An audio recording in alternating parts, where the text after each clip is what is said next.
सिंधुदुर्ग जिल्ह्यासह इतर जिल्ह्यातील ताज्या घडामोडी पाहण्यासाठी सिंधुदुर्ग 24 तासला सबस्क्राइब करा आणि बेल आयकॉनवर क्लिक करा। सिंधुदुर्ग 24 तास सदैव तुमच्या सोबत। पुढील बातमी पाहणार आहोत विस्ताराने। मध्य प्रदेश येथील जबलपूरमध्ये घडलेल्या बोट दुर्घटनेच्या पार्श्वभूमीवर आज मालवण बंदर विभागाने सिंधुदुर्ग किल्ला प्रवासी होडी वाहतुकीमध्ये सुरक्षिततेच्या दृष्टीने होडीतून केवळ 20 पर्यटक प्रवासी न्यावेत असे सांगितल्याने होडी व्यावसायिक व बंदर अधिकारी यांच्यात वादावादी झाली। यामुळे होडी व्यावसायिकांनी होडी सेवा काही काळ बंद ठेवली होती।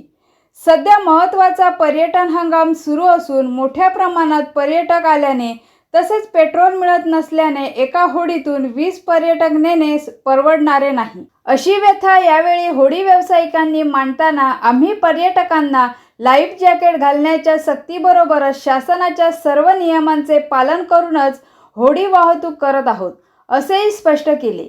या वादानंतर बंदर विभाग अधिकारी व होडी व्यावसायिक यांच्यात झालेल्या चर्चेतून एका होडीत 30 प्रवासी नेण्यात यावेत असे अधिकाऱ्यांकडून स्पष्ट करण्यात आल्याने या वादावर पडदा पडला। त्यानंतर किल्ला होडी वाहतूक पुन्हा सुरू करण्यात आली। सिंधुदुर्ग जिल्ह्यासह इतर जिल्ह्यातील ताज्या घडामोडी पाहण्यासाठी सिंधुदुर्ग 24 तासला सबस्क्राइब करा आणि बेल आयकॉनवर क्लिक करा। सिंधुदुर्ग 24 तास सदैव तुमच्या सोबत।